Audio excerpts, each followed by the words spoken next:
आप सबको जय मसीह की। आप लोग कैसे हैं सारे के सारे। आज हम उत्पत्ति का 26 अध्याय शुरुआत करेंगे। कल तक हमने 25 अध्याय पढ़ लिए हैं उत्पत्ति के, और ये 1 से लेके 35 पद तक है। और मेरी यही उम्मीद है कि आप लोग सीख रहे हैं और मैं सिखा पा रहा हूँ आप लोगों को, और मैं खुद भी सीख रहा हूँ।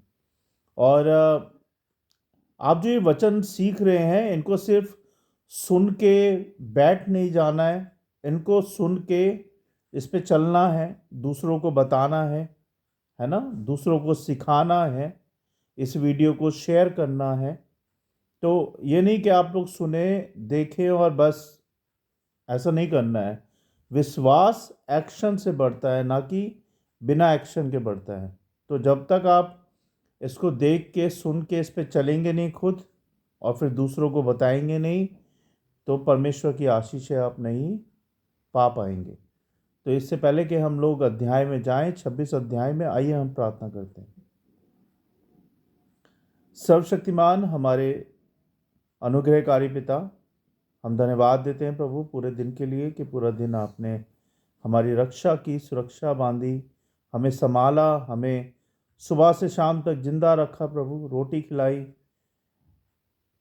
हर बुरे खतरे से, बुरी बीमारियों से, बुरे एक्सीडेंट से बचाया, और इस समय में हमें जिंदा रखा। बहुत बहुत धन्यवाद प्रभु जी। हम क्षमा चाहते हैं पारिवारिक रूप में, जो भी हमसे जाने अनजाने में गलतियां हो गई हैं, पाप हो गए हैं, गुनाह हो गए हैं प्रभु जी, अपराध हो गए हैं। हमारे सारे गुनाहों के लिए, हमारे सारे अपराधों के लिए, हमारे पापों के लिए हम सबको क्षमा करें, और हम सबको शुद्ध पवित्र करें अपने लहू से धो के, जिससे कि हम आपके योग्य बन पाए, आपके काबिल बन पाएँ, और हम आपके वचन को ग्रहण कर पाएँ प्रभु जी। हम सबकी सहायता करें कि हम आपके वचनों को सीख पाएँ, समझ पाएँ, और दूसरों को बता पाएँ, और खुद भी उस पर चल पाएँ प्रभु जी। हम सबको बुद्धि समझ ज्ञान दें प्रभु, और इस वीडियो सभा को आपके हाथों में सौंपते हैं। शैतान के हाथों से हम सबको बचाएं, हमारी वीडियो सभा को बचाएं, और हमारी सहायता करें। बहुत बहुत धन्यवाद प्रभु कि आपने हमारा रास्ता खोला, कि हम बाइबल के वचन को यूट्यूब के जरिए दूसरों को सिखा पाएँ, बता पाएँ। इसके लिए बहुत बहुत धन्यवाद परमेश्वर। मेरे मुंह के शब्द आपको ग्रहण योग्य हों, प्रभु यीशु मसीह के नाम से, आमीन। तो जैसा कि हम बात कर रहे थे कि हम 26 अध्याय 1 से लेके 35 पद तक पढ़ेंगे आज। तो मैं शुरू करता हूँ। अगर आपके पास बाइबल है तो बाइबल निकाल लें, और नहीं है तो कोई बात नहीं, आप मुझे सुन सकते हैं।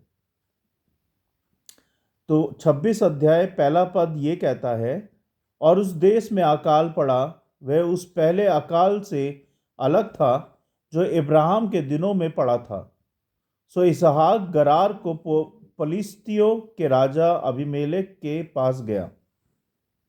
वहां यहोवा ने उसको दर्शन देकर कहा, मिस्र में मत जा, जो देश मैं तुझे बताऊं उसी में रह।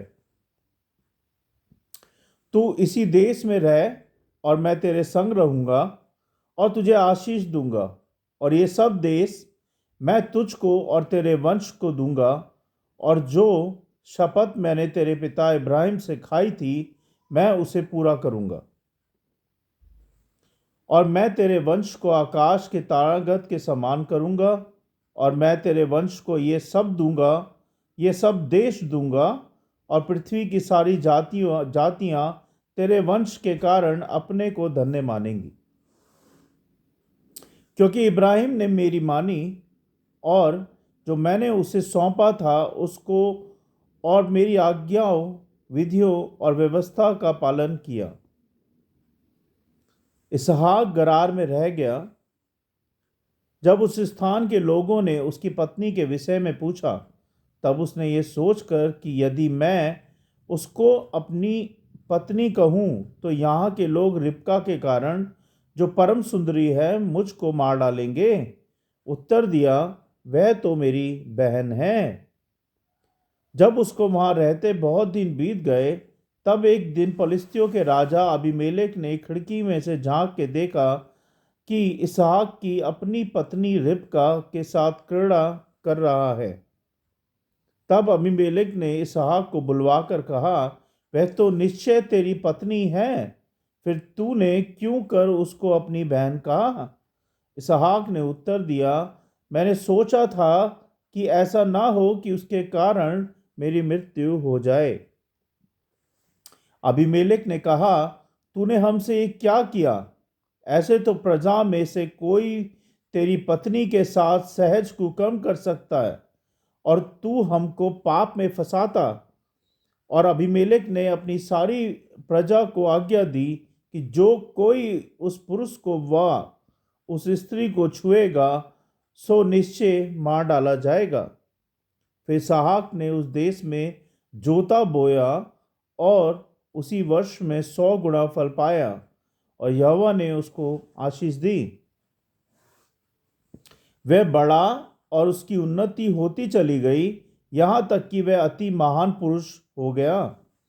जब उसके भेड़ बकरी गाय बैल और बहुत से दास दासियां हुई, तब पलिश्ती उससे ढहा करने लगे। सो जितने कुओं को उसके पिता इब्राहिम के दासों ने इब्राहिम के जीते जी खोदा था, उनको पलिश्तियों ने मिट्टी से भर दिया। तब अबीमेलेक ने इसहाक से कहा, हमारे पास से चला जा, क्योंकि तू हमसे बहुत सामर्थी हो गया है। सो इसहाक वहां से चला गया और गरार के नाले में तंबू खड़ा करके वहां रहने लगा।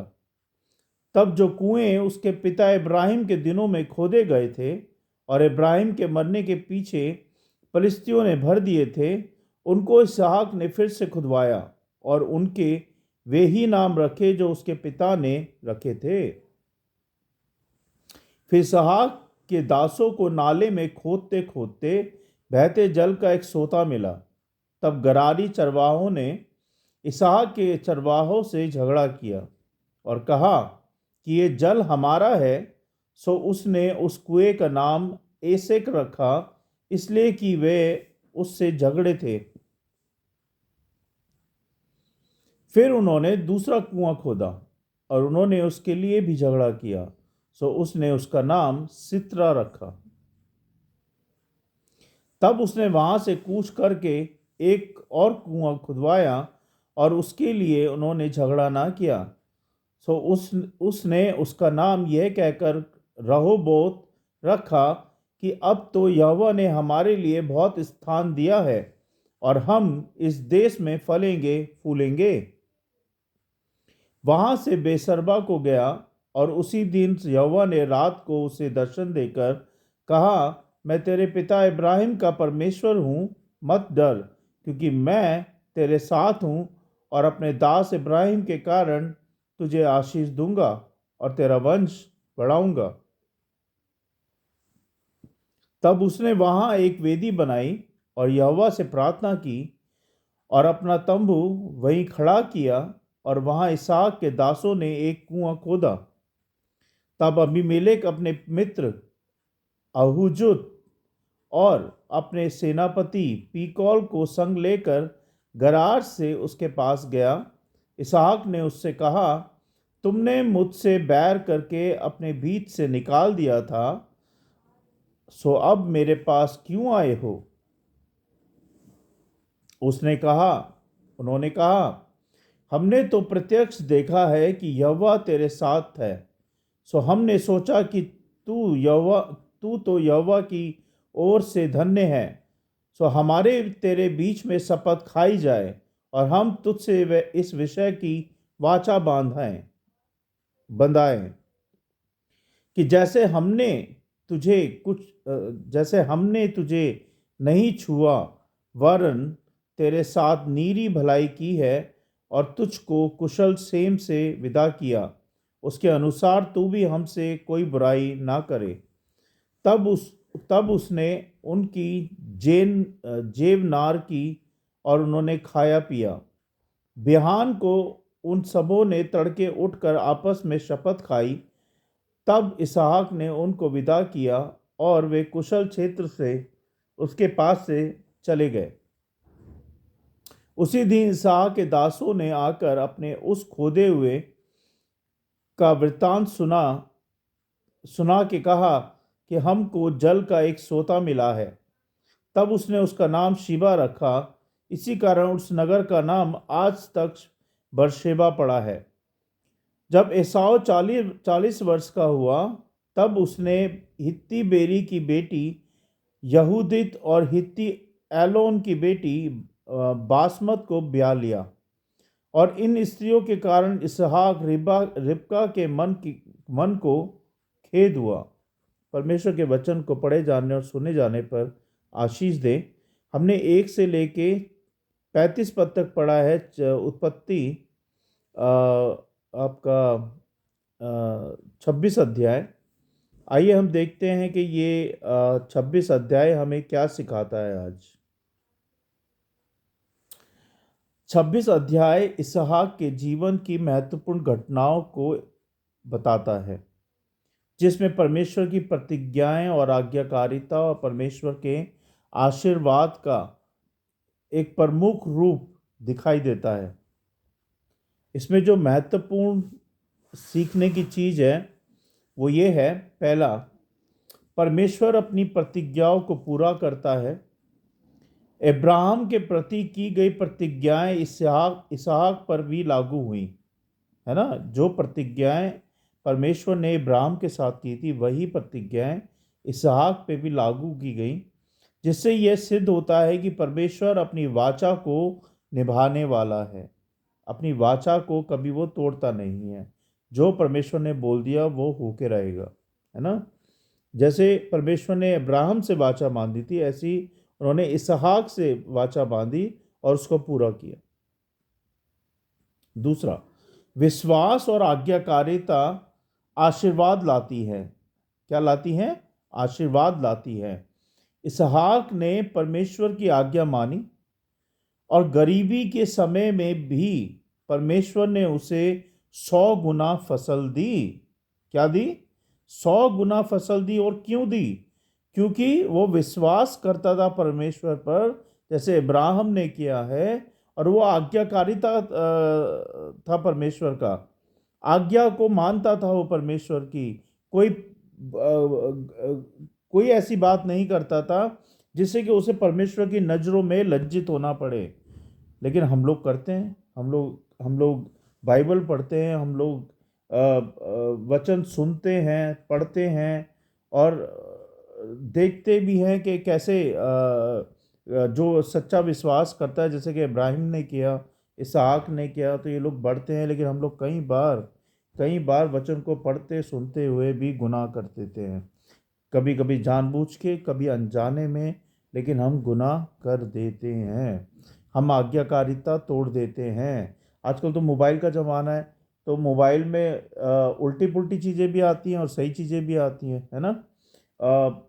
कभी कभी संगत की वजह से हो जाता है, लेकिन 90% जो पाप होता है आजकल मोबाइल से होता है। क्यों होता है? क्योंकि एक क्लिक किया तो अच्छी चीज़ आ गई, एक क्लिक किया तो रॉन्ग चीज़ आ गई। तो जो हम सोचते हैं कि कोई हमें नहीं देख रहा है, लेकिन परमेश्वर हमें देख रहा है। परमेश्वर की हम आज्ञाकारिता को उस वक़्त तोड़ रहे हैं। हम परमेश्वर के आशीर्वादों को उस वक़्त तोड़ रहे हैं। जब हम कुछ बुरा देख रहे हैं तो उस वक़्त हम परमेश्वर के विश्वास को, भरोसे को तोड़ रहे हैं, है ना। तो कोई नहीं देख रहा, लेकिन परमेश्वर हमें देख रहा है कि हम क्या कर रहे हैं। जब हम अकेले होते हैं तो उस वक़्त हम क्या कर रहे हैं। तो परमेश्वर हमारा उस वक़्त इम्तिहान लेता है। शैतान हमें इम्तिहान में डाल देता है, जिससे कि हम शैतान के हाथों में चले जाएं। तो हमें क्या करना है? अगर आप परमेश्वर से प्यार करते हो, परमेश्वर पिता यीशु मसीह से प्यार करते हो, क्योंकि उन्होंने हमारे पापों के लिए मारे गए, गाड़े गए, तीसरे दिन जीवित हो गए। उन्होंने इतना प्रेम हमसे किया कि उन्होंने अपने आप को बलिदान कर दिया, जिससे कि हमारा, तुम्हारा, हम सब का उद्धार हो पाए। लेकिन फिर भी आज भी हम लोग गुनाहों में, पाप में, बुराइयों में, मक्कारियों में, चोरियों में, गद्दारियों में पड़े हुए हैं। क्यों पड़े हुए हैं? मेरे समझ नहीं आता क्यों पड़े हैं हम।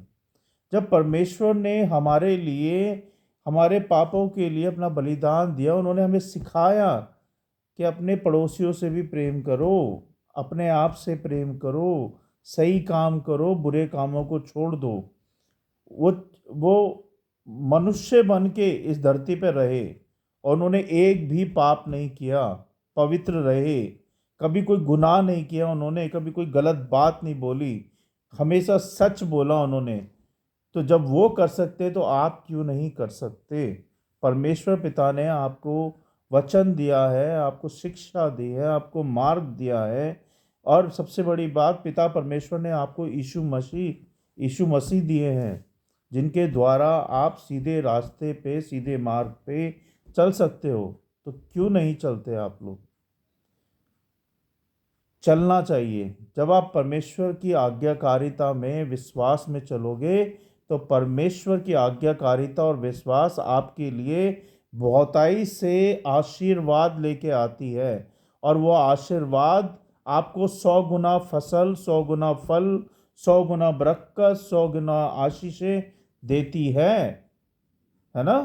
तो मेरी बात को, इसको ध्यान में रखो, इसकी गांठ बांध लो कि आपको अगर अपने बच्चों, परिवार के लिए, अपने लिए अगर आशीष बरकत चाहिए, परमेश्वर से आशीर्वाद चाहिए, तो सबसे पहले कोई भी कठिनाई हो, कोई भी मुसीबत हो, कोई भी परेशानी हो, या कोई भी परिस्थिति हो, परमेश्वर पर विश्वास करना ना छोड़ें, प्रार्थना करना ना छोड़ें, और उनकी आज्ञाकारिता में हमेशा बने रहें, है ना?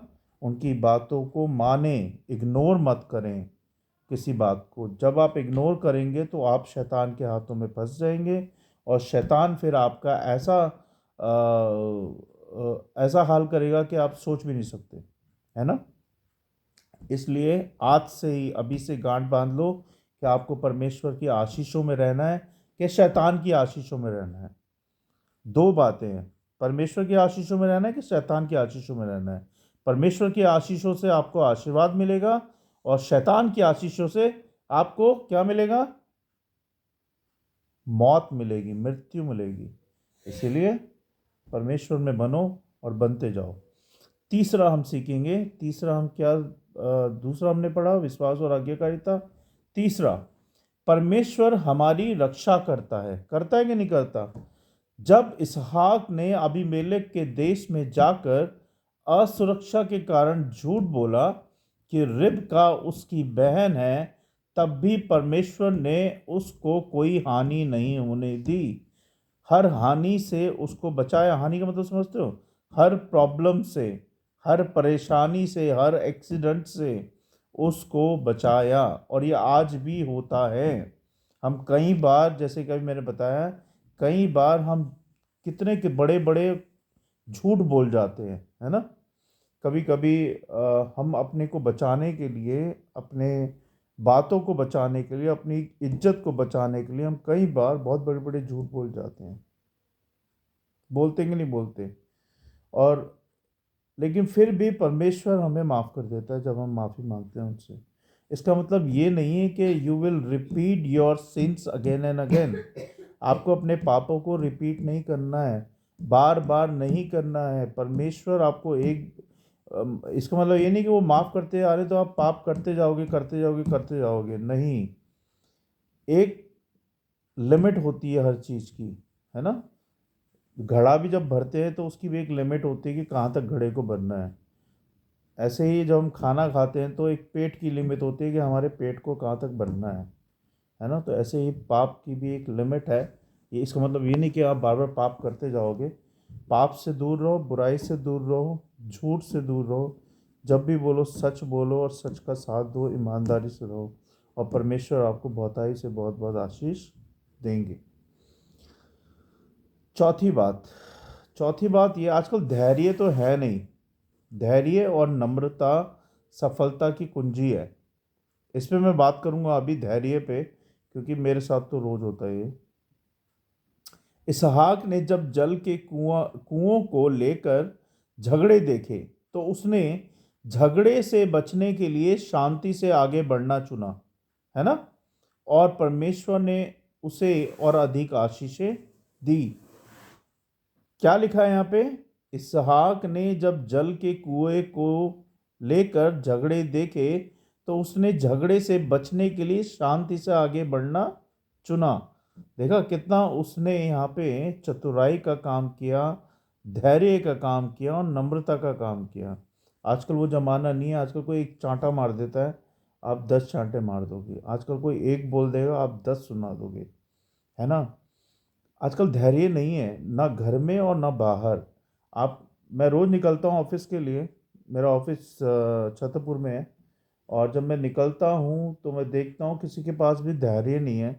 कोई इधर से स्कूटी लेके निकल रहा, कोई इधर से बाइक लेके निकल रहा, कोई इधर से गाड़ी लेके निकल रहा है। आपकी नज़र चूकी और दुर्घटना घटी, ये मेरे साथ रोज होता है ना। कोई पीछे से कोई आगे से, मतलब रोजाना ये होता है। तो धैर्य किसी के पास नहीं है ना। नम्रता तो बिल्कुल नहीं है। छोटे से छोटा बच्चे से आप कुछ बोल के देख लो, आपको 10 बातें क्या 1000 बातें सुना देगा। तो धैर्य और नम्रता आज के ज़माने में सफलता की कुंजी है, और पहले भी थी और अब भी है। तो आप छोटे नहीं हो जाओगे अगर आपको दिखता है कि झगड़ा होने वाला है, भैया सॉरी गलती हो गई और निकल जाओ, माफ़ी मांग के चले जाओ। परमेश्वर भी आपको आशीष करेंगे। लेकिन अगर आप उस झगड़े में इन्वॉल्व हो गए, उस झगड़े को और आपने अग्रेशन के साथ बढ़ा दिया, तो फिर तो भगवान ही मालिक है ना। तो धैर्य और नम्रता हर फील्ड में बहुत ज़रूरी है। ये नहीं कह रहा हूँ रास्ते में ही ज़रूरी है या घर में ही ज़रूरी है, हर फील्ड में धैर्य और नम्रता बहुत ज़रूरी है। और जब आप धैर्य और नम्रता दिखाओगे तो आपको सफलता ज़रूर मिलेगी। जैसे कि इसहाक ने यहाँ पे क्या किया उसने, कि पानी के लिए झगड़ा हो रहा था, और उसने उस झगड़े से बचने के लिए वहाँ से निकला शांति से और आगे बढ़ा। और परमेश्वर ने क्या किया उसे, और परमेश्वर ने उसे अधिक आशीष दी, है ना। छोटी सी बात, मतलब उसने झगड़ा ना करके साइड होके निकल गया और उसको परमेश्वर ने आशीष दी। तो अगर आप भी ऐसा करते हो तो परमेश्वर की आशीषों को पाओगे। क्योंकि आजकल बहुत ख़राब ज़माना चल रहा है, ज़रा ज़रा सी बातों पे झगड़े हो जाते हैं, इसलिए झगड़े से बचो और आगे बढ़ो। 4 तक हमने 4 पढ़ लिया, 4 हमने सीख लिए, 1 2 3 4। अब हम पांचवें पे बात करेंगे। पांचवा क्या है, परमेश्वर उन लोगों को बढ़ाता है जो उस पर भरोसा करते हैं, पूरे मन से, सच्चे दिल से, दिखावे के भरोसे से नहीं। और भरोसा कैसे होता है, भरोसा एक होता है विश्वास करने से। आप जानते हो पिता परमेश्वर हमारे सच्चे हैं, पिता परमेश्वर हमारे सर्वशक्तिमान हैं, और हम उन पे पूरे आंख बंद करके भरोसा कर सकते हैं। तो जब आप उन पे भरोसा करते हो तो क्या होगा, इसहाक को कई बार विरोध और जलन का सामना करना पड़ा, लेकिन अंततः क्या हुआ, परमेश्वर ने उसे इतना बढ़ाया कि उसके विरोधी भी उससे आशीर्वाद मांगने आ गए।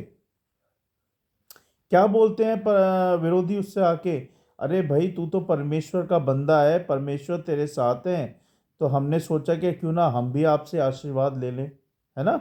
होता है ना ऐसा। तो जब आप परमेश्वर में बढ़ते हो, परमेश्वर से आपको आशीषें मिलती हैं, तो कई बार बहुत लोग जलते भी हैं कि भाई ये तो बहुत बढ़ रहा है, ये तो कमाता इतना नहीं है लेकिन ये बढ़ता जा रहा है, बढ़ता जा रहा है ना। कोई कमी नहीं है इसके घर में, कभी कोई भुखमरी नहीं हुई, कभी कोई इनके घर में कोई प्रॉब्लम नहीं हुई। तो ये कैसे हो रहा है, ये ऐसे हो रहा है क्योंकि आपका परमेश्वर पर 100% भरोसा है, ना कि मनुष्यों पर। आप सच्चे दिल से परमेश्वर को पुकार रहे हो, आप सच्चे दिल से परमेश्वर की आज्ञाओं को मान रहे हो, आप सच्चे दिल से उनके कामों को कर रहे हो। तो जब आप ऐसा करोगे तो परमेश्वर आपको आशीषित करेंगे, और जब आपको परमेश्वर आशीषित करेंगे तो सामने वाले जो आस पड़ोस है, दूसरे लोग हैं, पक्का आपसे जलेंगे। लेकिन आपको धैर्य रखना है, सांत्वना रखनी है, शांति रखनी है, परमेश्वर आपको आशीर्वाद देंगे। और जो आपसे जल रहे हैं वो उनको भी आशीर्वाद लेने के लिए आपके पास भेजेंगे, है ना। तो धैर्य और क्या कहते हैं उसे, नम्रता जरूर रखें। तो हमने 5 चीज़ें सीखी आज, महत्वपूर्ण 5 सीखे। पहली, परमेश्वर अपनी प्रतिज्ञाओं को पूरा करते हैं, है ना। दूसरा, विश्वास और आज्ञाकारिता हमारे लिए आशीर्वाद लाती हैं। तीसरा, परमेश्वर हमारी रक्षा करते हैं, हमेशा करते हैं वो तो, है ना। और चौथा, धैर्य और नम्रता सफलता की कुंजी है। अगर आप इस कुंजी को खोलना चाहते हैं, परमेश्वर की कुंजी को खोलना चाहते हैं, तो आपको धैर्य और नम्रता अपने जीवन में रखनी पड़ेगी, तभी ये सफलता की कुंजी आपको खुलेगी। पांचवा, परमेश्वर उन लोगों को बढ़ाते हैं जो उस पर भरोसा करते हैं। परमेश्वर उन लोगों को बढ़ाते हैं जो उस पर भरोसा रखते हैं, ना कि मनुष्यों पर, है ना। तो आज हमने 5 मुख्य बातें सीखी इसमें, और इन सारी बातों का मुख्य संदेश क्या है वो देखते हैं हम जरा। क्या संदेश है? परमेश्वर हमारी आवश्यकताओं को पूरा करते हैं, हमारी ज़रूरतों को पूरा करते हैं, और हमें हर कठिनाई से, हर मुसीबत से, हर परेशानी से, हर दुख से बचाते हैं। बचाते कि नहीं बचाते? मेरे को भी बचाते हैं, आपको भी बचाते हैं, हम सबको बचाते हैं, क्योंकि हमारा परमेश्वर महान है। हमारा परमेश्वर सत्य, जीवन और मार्ग है। हमारा परमेश्वर सबसे अच्छा है, क्योंकि वो हमारा प्रभु परमेश्वर है, प्रभु यीशु मसीह जी, है ना। उसके नाम की जय जयकार करो, उसको मानो, उसके नाम श्रेष्ठ हो, उसका नाम ऊंचा हो, वो बड़े हम घटे, है ना। और हमें परमेश्वर क्या देते हैं? परमेश्वर हमें उन्नति देते हैं। क्या देते हैं? जीवन में उन्नति देते हैं, हमारे काम काजों में उन्नति देते हैं। यदि हम उसकी आज्ञाओं का पालन करें, धैर्य रखें, नम्रता से चलें, तो परमेश्वर हमें उन्नति देते हैं, बरकत देते हैं, आशीष देते हैं। ये इस पूरे अध्याय का निचोड़ है। आप ध्यान दो इस बात पे कि ये पूरे अध्याय का निचोड़ है। परमेश्वर हमारी आवश्यकताओं को, हमारी ज़रूरतों को जानते हैं कि हमारे परिवार को, हमको क्या ज़रूरत है। उसी हिसाब से परमेश्वर अपने समय के अनुसार उसको पूरा करते हैं और देते हैं। हमें परमेश्वर हर कठिनाई से, मुसीबत से, परेशानियों से बचाते हैं। आपको नहीं पता कि अनदेखा अनदेखा शैतानी शक्तियां हम पे कितनी बार वार करना चाहती हैं, लेकिन परमेश्वर सामने खड़े रहते हैं हमें बचाने के लिए। क्यों? क्योंकि जब हम परमेश्वर पर भरोसा करते हैं, उनकी आज्ञाओं का पालन करते हैं, तो परमेश्वर के रहते हुए आपका कोई बाल भी बांका नहीं कर सकता। शैतान भी आ जाए, वो भी आपका कोई बाल बांका नहीं कर सकता। तो इसीलिए परमेश्वर पर सच्चे दिल से भरोसा रखो और उनकी आज्ञाओं को मानो। तो ये इस पूरे अध्याय का निचोड़ था। आइए हम सब मिलके प्रार्थना करेंगे। उम्मीद करता हूँ कि मैंने आज जो सिखाया वो सही सिखाया होगा और आप लोगों के समझ आया होगा। मेरी यही कोशिश रहती है ब्रदर एंड सिस्टर, बहनों और भाइयों, के मैं जो भी आपको सिखाऊं वो आप सीख पाएँ और मैं आपको सिखा पाऊँ। कोई गलती हो गई हो तो मुझे माफ़ कीजिएगा। आइए हम सब मिलकर प्रार्थना करते हैं।